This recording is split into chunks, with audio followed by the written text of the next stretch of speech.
Ok, dans cette vidéo, je vais faire une tier list des objections en prospection. Je vais les classer selon leur niveau de difficulté et je vais aussi t'expliquer comment est-ce que tu vas pouvoir les traiter le plus simplement possible en fonction de leur niveau. Ok, je vais directement entrer dans le vif du sujet. D'ailleurs, rejoins le canal WhatsApp si tu veux plus de valeur qu'ici. Là, je fais un concept assez sympa en soi, mais je fais vraiment des full vocaux valeurs si tu es sérieux et que tu veux progresser dans ton activité, stabiliser les 5K par mois. Je t'invite à rejoindre le canal WhatsApp grâce au premier lien dans la description. Bref, au niveau du temps, j'ai pas le temps. Pour moi, c'est l'objection la plus simple qui soit. Alors, il va y avoir deux types d'objections, j'ai pas le temps. La première, ça va être pour échanger avec toi. Début de discussion, t'envoies un message de connexion, il dit ouais, ok pour les questions, et après, par exemple, il dit non, j'ai pas le temps. Là, ça va être la plus simple des objections. T'as juste à lui dire qu'en fait, il faut juste remettre en perspective le temps que va prendre cette discussion par rapport à sa journée. Et en fait, tout est une question dans les objections en prospection de recadrer. Parce que pour rappel, en prospection, tu ne vends pas ton produit, tu vends l'appel. Tu essaies de rediriger un maximum la personne vers l'appel. Et les plus grosses objections, type j'ai pas envie d'investir en moi, etc., tout ça, ça se traite en appel. Ça se traite pas par message. Par message, tu essaies de rediriger par l'appel. Voilà, tout simplement. Donc, j'ai pas le temps, ça va être hyper simple. Ok, bah écoute, je comprends entièrement que tu puisses avoir un emploi du temps chargé. Première chose, t'embrasses l'objection. Deuxième chose, tu recadres. Et trois, tu poses une question. Ça, tu vas le voir tout au long de cette vidéo quand je vais t'expliquer comment traiter telle objection. Donc la première, du coup, j'ai pas le temps. Très simple, dans le premier cas. Ok, bah écoute, je comprends entièrement que tu puisses avoir un emploi du temps chargé, que tu n'as pas forcément énormément de temps à consacrer à être sur Instagram. Maintenant, entre nous, c'est aussi une question de priorité et cette discussion va littéralement te prendre 5 minutes dans ta journée, sachant qu'on fait par message, en soi, tu pourras répondre quand tu veux. Après, si vraiment le fait de trouver 5 minutes dans ton emploi du temps pour toi, pour pouvoir enfin, là tu ressors sa situation désirée, pour pouvoir enfin résoudre ce problème que tu as actuellement dans ton acquisition qui t'empêche littéralement d'aller stabiliser les 5K par mois, c'est pas pertinent. En soi, si tu veux, on peut s'arrêter là. Du coup, pour que je comprenne en quoi c'est pas pertinent pour toi de continuer cette discussion. Et bam, là, tu as traité objection, tu l'as remis en perspective que c'est qu'une question de priorité, j'ai le temps, oui, c'est 5 minutes, et pour tel bénéfice, il faut toujours remettre les bénéfices en avant. Pourquoi discuter finalement? Bah parce que tel bénéfice. Et donc là, en soi, il n'y a quasiment aucune chance que l'objection ne soit pas traitée. Deuxième chose, deuxième type d'objection, j'ai pas le temps, ça va être quand tu vas proposer le call. Là, c'est déjà plus problématique, mais c'est traitable assez facilement, parce que s'il te dit déjà qu'il n'a pas le temps alors que tu as proposé un call, c'est que la valeur perçue n'est pas assez là. Demande-toi juste, si c'était Ronaldo qui lui proposait un call pour faire du coaching dans le foot, est-ce qu'il hésiterait? Est-ce qu'il lui dirait j'ai pas le temps? Jamais de la vie. Pourquoi? Parce qu'il y a la valeur perçue qui est présente.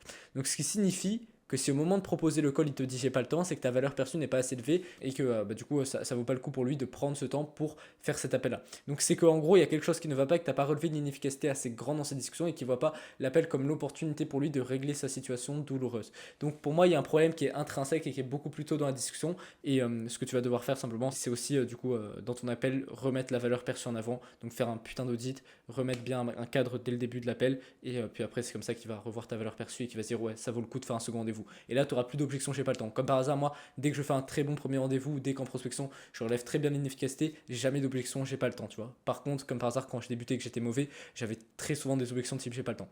Donc bref, je parle beaucoup mais de ça pour dire qu'une objection type j'ai pas le temps dans ta prospection tu vas la traiter à peu près pareil sauf que tu vas remettre encore plus ces éléments que tu as pu déceler au fil de la discussion. Par exemple, ouais, je comprends entièrement que tu puisses avoir non plus du temps chargé, que tu n'as pas forcément énormément de temps.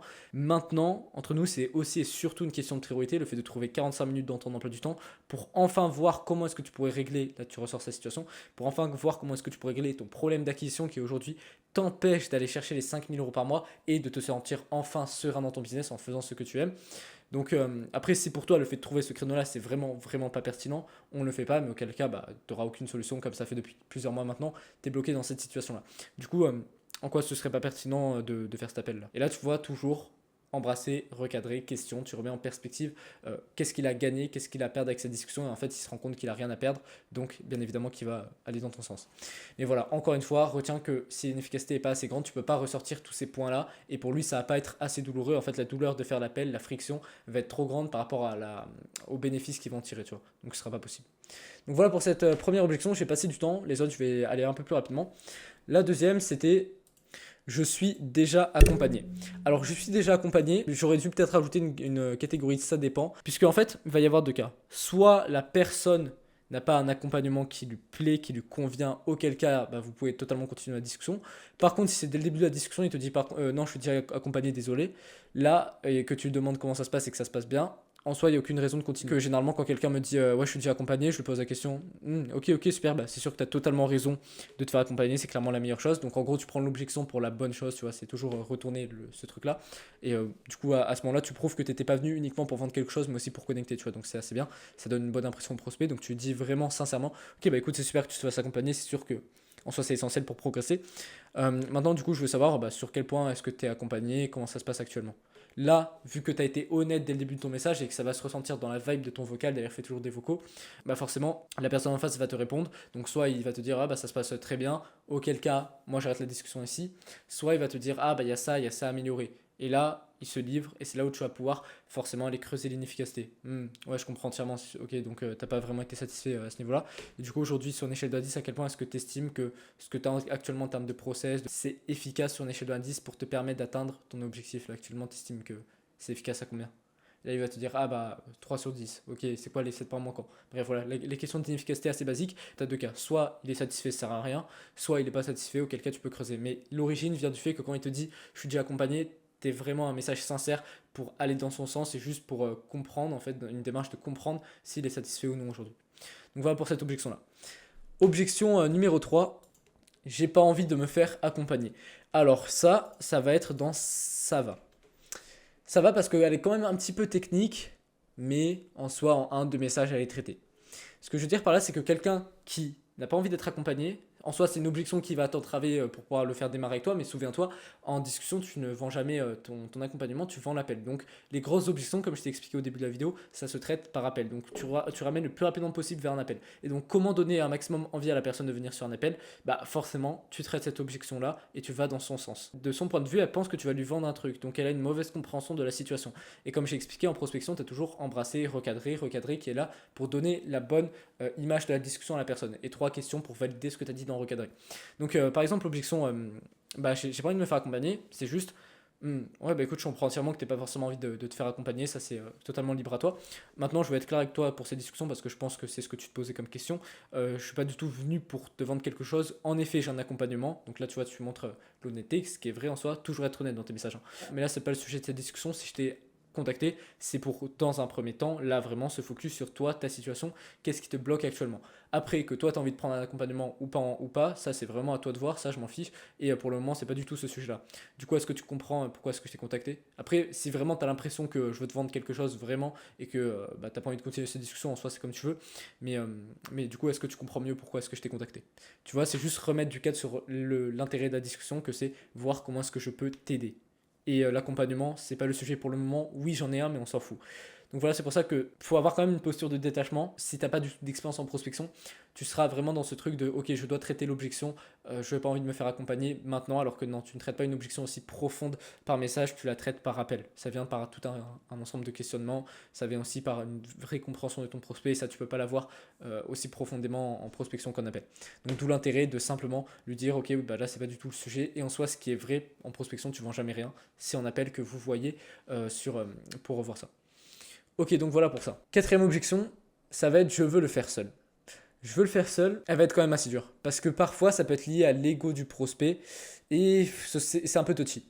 D'un côté, il faut quand même lui faire se rendre compte qu'il a besoin de quelqu'un sans pour autant toucher son ego et qu'il se dise putain, c'est un connard ce mec.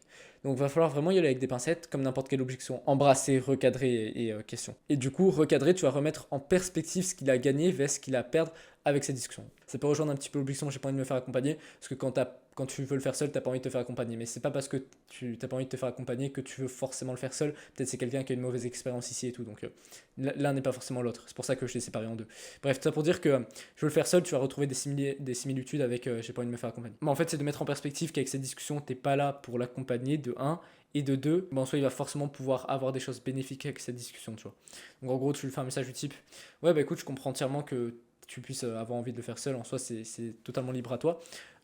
Maintenant j'ai une question à te poser aujourd'hui, est-ce que tu penses que le meilleur, là tu ressors le meilleur de ta niche, aujourd'hui par exemple de mon côté ça pourrait donner, tu penses qu'aujourd'hui Alexandre Hormozy qui est dans le business, qui fait plusieurs centaines de millions par an, Est-ce que c'est quelqu'un qui est dans l'idée de toujours le faire seul et de progresser uniquement de son côté, de faire des erreurs, etc., ce qui est certes important, ou est-ce qu'il allie le fait d'avoir cette capacité à apprendre avec le fait aussi d'avoir des conseils et d'être toujours ouvert à l'idée d'opportunités, de nouvelles idées, de personnes qui peuvent lui apporter quelque chose. Selon toi, il est plutôt dans quel cas, Alexandre Mosé, aujourd'hui? Et là, forcément, il va te dire, ah oui, c'est sûr que c'est quelqu'un qui est ouvert à l'idée d'avoir de nouvelles opportunités, etc., parce qu'il n'a rien à perdre. Ok. Si te dit l'inverse, c'est juste quelqu'un de mauvaise foi, tu dois juste recadrer. Globalement, 99% des cas, il va te dire, c'est sûr qu'il cherche quand même de l'aide. Après ça, du coup, une fois qu'il t'a validé ça, qu'il t'a dit, non, c'est vrai, Alexandre Mosy, c'est quelqu'un qui est comme ça, bah là, tu reprends la trame normale, en fait. Mais en gros, c'est juste remettre en perspective par rapport à une icône de ta niche pour qu'ils se rendent compte, qu'ils se disent, ah non, c'est vrai, quand même, toujours au début, en allant dans sa team, c'est sûr que le faire seul, ça a des côtés positifs. Maintenant, tu penses pas qu'il faut aussi allier avec le fait de te faire accompagner pour X raisons. Ah, si, t'as raison. Ah, voilà. Ok, l'objection, j'ai un ami du coup qui peut m'aider. Ça va rejoindre un petit peu, je peux me faire accompagner. En fait, globalement, c'est surtout ça, hein, les objections en prospection, c'est surtout lié au fait qu'il pense que tu vas lui vendre quelque chose. Donc, c'est des détails dans la technique, mais dans le fond, c'est globalement la même chose. Et quant à la posture, en soi, tu sais tout traiter. Donc, je suis déjà aidé par un ami. Moi, ce que je ferais, ça dépendrait des cas. Mes premiers cas, c'est si ça fait déjà plusieurs mois qu'il est dans cette situation-là, je le remettrai face à sa réalité. Je lui dirais, ok, bah écoute, c'est bien que tu te fasses accompagner par un ami. Maintenant, je vais être 100% cash avec toi dans ce vocal. Peut-être ce que je vais dire, ça va pas forcément te faire plaisir à entendre, mais c'est nécessaire pour que tu puisses vraiment évoluer et progresser. Tu vois, ça fait maintenant 3 mois que tu es bloqué dans cette situation. Je ne remets pas du tout en cause les compétences de ton ami. Simplement que forcément, ton ami, c'est pas un coach qui est directement avec toi 7 jours sur 7, que tu as payé je sais pas combien de milliers d'euros et qui est là vraiment pour ta progression et qui t'accompagne, qui a un intérêt à la fois pour lui, mais comme pour toi, de te faire avoir des résultats, tu vois. Donc, je comprends entièrement que tu puisses vouloir le faire avec un ami et en vrai, il n'y a aucun problème à ça. Maintenant, en quoi ce serait pas pertinent avec cette discussion de continuer, sachant que au pire des cas, tu n'as aucune information complémentaire, tu élargis ton réseau, et au meilleur des cas, c'est largement complémentaire à ce que peut te dire ton ami, et ça peut débloquer ta situation dans laquelle tu es bloqué depuis maintenant 3 mois. En quoi ce serait pas pertinent du coup. Et voilà, du coup, tu le remets face à sa réalité, que ça fait 3 mois que son pote, soi-disant, il est censé l'accompagner, mais qu'il n'a aucun résultat. Et deuxième chose, tu remets en perspective l'intérêt de la discussion, tu vois. Au pire des cas, tu as ça, au meilleur, tu as ça. Et forcément, le pire, il est tellement ridicule par rapport au meilleur qu'il peut avoir, qu'il va se tourner vers le meilleur. Donc il va aller dans son sens. Autre cas possible, c'est du coup ça fait pas plusieurs mois qu'il est bloqué dans cette situation-là. Dans ce cas-là, il va juste falloir lui poser une question logique. Ok, bah écoute, c'est trop bien que tu puisses avoir un ami qui t'aide. Je suis totalement pour ça et je pense que c'est vachement bien et je pense que tu vas énormément progresser de cette façon. Maintenant, entre nous, est-ce que tu penses que le fait de te faire de discuter avec quelqu'un qui peut t'apporter des choses complémentaires à ce que va t'apporter ton ami, c'est quelque chose de négatif aujourd'hui dans ta progression? Enfin, plutôt, est-ce que tu penses pas que le fait de discuter ensemble, après si vraiment tu veux pas, en soi c'est comme tu veux, le fait de discuter ensemble va forcément être complémentaire à ce que peut te dire ton ami, même si vous n'avez pas encore démarré tout ce qui est suivi, etc. Et qu'au pire des cas, tu as juste élargi ton réseau. Est-ce que tu penses pas que du coup c'est quelque chose de bénéfique? Et là, d'un côté, tu as montré le détachement par je m'en fous que tu veuilles ou non échanger avec moi, si tu veux, on n'échange pas. Et d'un côté, est-ce que tu penses pas que c'est bénéfique? Et plutôt, et qu'est-ce que tu as à perdre, tu vois, finalement, entre les deux?